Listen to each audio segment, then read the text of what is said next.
Hello, I'm Tom Gosling, Executive Fellow at the European Corporate Governance Institute, and I'm here today with Lalitha Naveen, Associate Professor of Finance at the Fox School of Business and Management, Temple University.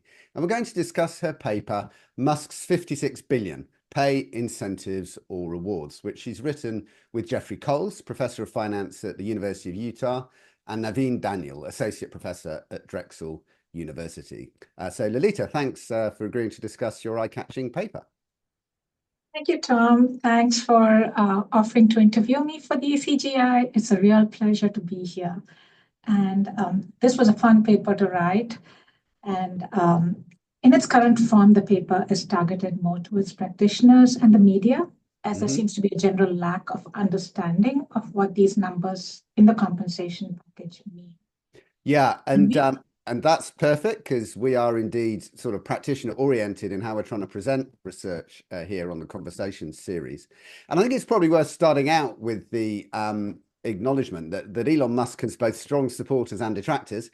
So it's difficult to separate our views of the pay package, which has sort of entered common consciousness as being worth 56 billion, from our views of the man. But we're going to try and do that in this interview.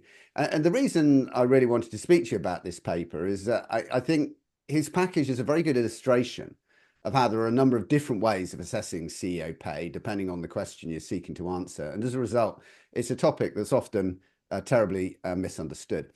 So let's start with some context. Can you give us a brief history of the package and its key features? And where does this 56 billion number come from? Sure, I'd be happy to. So the package was awarded in 2018, and it was meant as a 10-year performance-based option grant. Tenure implying that the option grant was meant to cover compensation over the following 10 years. It was not the typical annual grant that you see for most CEOs. And performance-based implying that the option grant would have to be earned or vested based on performance. And this vesting required both stock market as well as accounting performance measures to be achieved. And the vesting was over 12 tranches. Each tranche would confer options equivalent to about 1% of shares outstanding. The award was fully vested in 2024. At that time, the closing stock price was about $182 and change. As of June 2024, because we take this date because that was the date of the shareholder ratification for the Tesla award. And thus the award would potentially be worth about $182 per share into 303 million shares. So about 55 billion was our estimate of the award value at that point. Right. So this number, this sort of 56 billion, it's very much an outcome figure that's arisen because of a lot of things that happened since the award was made in 2018, and we'll come back to some of those. But what's quite interesting to me is that no one can really say that this figure is entirely a surprise, as there's an almost identical figure set out in the 2018 proxy, which is the board's estimate of the CEO's potential rewards, and calculated on quite a similar outcome to what has actually happened. This was 55.8 billion. So surely this outcome was clearly envisaged as a possibility at the time, wasn't it, even if a remote one? That's certainly correct. The firm calculated what they called the maximum theoretical value of the award as 56 billion, using some assumptions about the probability of achieving these targets and also some other assumptions. This was disclosed in the 2018 proxy statement at the time of the grant. The probability of hitting these milestones, though, was considered extremely low. In fact, one New York Times article at that time mentioned that this probability was laughably impossible to achieve. And the author of that article is a very well-respected journalist. Now he's at CNBC. So it was, by all accounts, considered almost impossible to achieve these targets. So it was there as a possibility, but a remote one. And I think this really brings us into the meat of your paper now, because I think where we've got to so far is that this 56 billion is some kind of reasonable estimate of the value to the CEO today, or at least in June this year, of the awards that were made in 2018, given everything that's happened in the meantime. Moreover, this number is broadly consistent with what the board said back in 2018 might be the maximum outcome from the reward. But you now make the point in the paper that just because the award happens to be worth 56 billion today in some sense, doesn't mean it was worth that amount back in 2018. And that's normally what we talk about when we compare this pay of one CEO to another. So can you explain what the difference is between a value at award, the ex ante value, if you like, and a reward, which is the sort of the ex post value, and which should we be most interested in? Sure. First, a very quick clarification. Even if the value of the award as calculated by us was estimated to be about 56 billion, remember that this is an option award, so the CEO had to exercise the option to achieve this, and the cost of exercise was about 7 billion. So this implies that the award was about 49 billion, which is still a lot of money. Second, as you correctly note, we need to differentiate between the realized value of the award or the ex post value and the cost to the company, which we are calling the ex ante value. And the realized value in this case was 56 billion. Although as of most recent estimates, this is almost doubled. So as of earlier this week, or I guess even today, I haven't checked the price, it would be about 106 billion. Wow. But this is not the cost to the company. The cost to the company is 2.3 billion. And this is what the company considered the fair value of the award. This is what they had disclosed in their proxy statement. And the reason this is so different from the 56 billion is that they're estimating that the probability of achieving this award is very, very low. So once you kind of factor that in, the value of the award goes down a lot.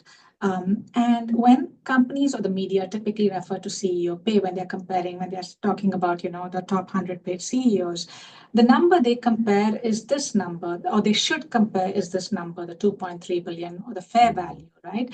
But for Musk, a lot of the articles actually mentioned that the value of the award is 56 billion. So this is not the payout from the company, it is the realized payout, and the cost would be 2.3. So that's kind of one of the things that we were trying to bring out in our article.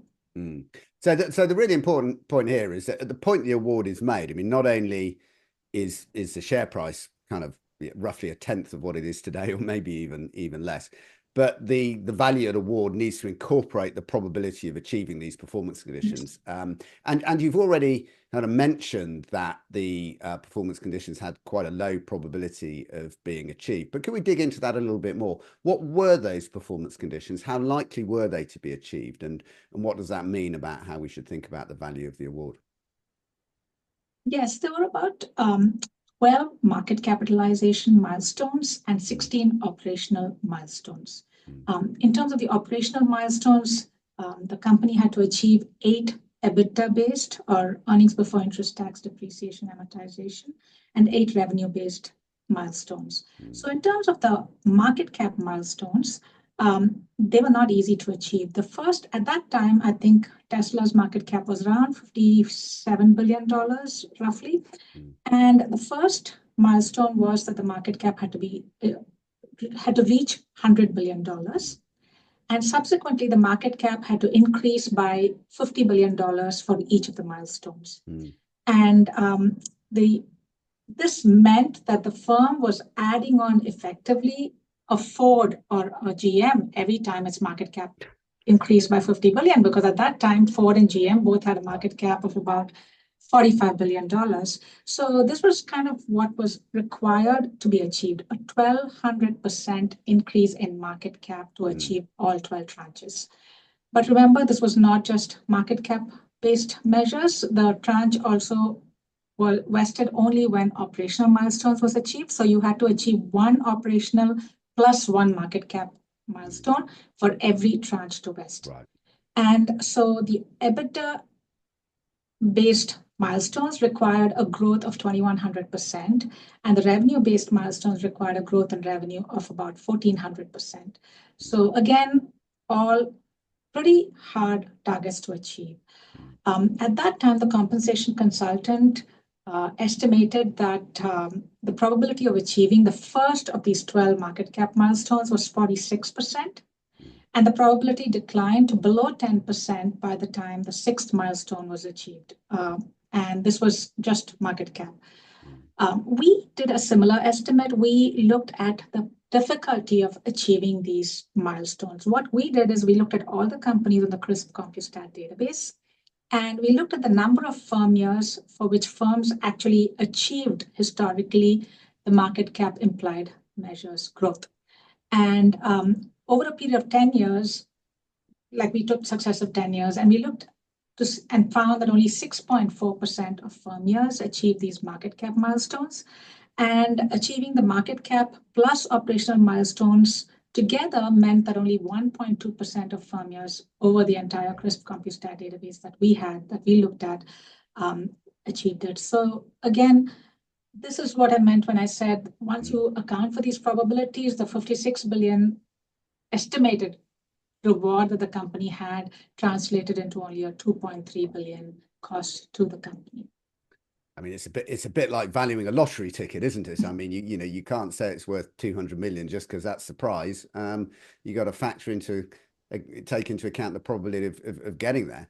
And the final point you make is that the award was the total compensation for 10 years for the CEO. So in very simple terms, if we're looking at the value from the perspective of 2018, we should be dividing the 2.3 billion by 10 because he doesn't get any other compensation for 10 years. So really, we should be saying it's 230 million a year. So we've come quite a long way from 56 billion down to 230 million. That's a difference of about 250 times. So I think that's very important to to point out. And the next point you talk about in the paper is that some of the incentives within the contract are actually quite favorable from a shareholder point of view and from a design point of view. Can you talk about that a bit? Definitely.